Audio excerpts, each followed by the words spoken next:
there's no label in Austin. So our hopes with our label is that if we are able to, get it off the ground, just on the strength of what we're doing, and be able to kind of give small up and coming bands that opportunity that we are given. It's kind of. I mean, Sub Pop. Look at that. It's like, just to have that regional identity is powerful. It has that. Well, here's a bunch of bands that are from this area that are doing creative things. It's kind of a statement. I think that's how the band started, is because we were like so into to everything, like from Public Enemy to Pink Floyd to Kate Bush to My Bloody Valentine to Iggy and the Stooges. I think the biggest difference right now has to do with our current lineup. I think right now with the people that we're playing with really lend this like great dynamic to the music that we're playing.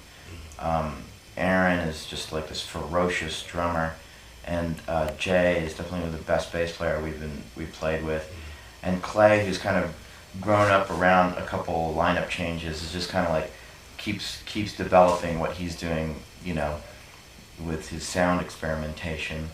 When we brought Clay on board, he'd never been in a band before. He'd never toured or anything. He just happened to be a friend of our sound guys who knew how to play Chopin.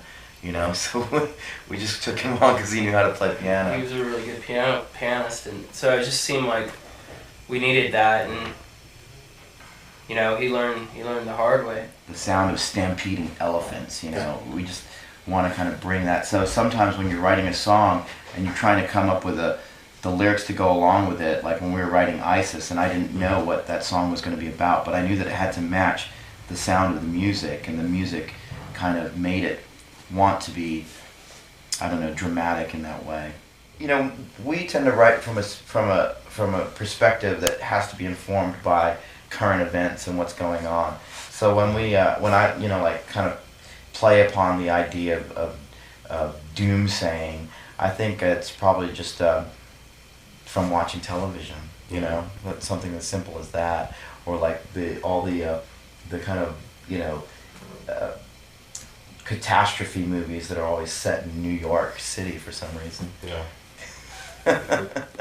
I think one of the bad reviews we got for this record was from the Rolling Stone.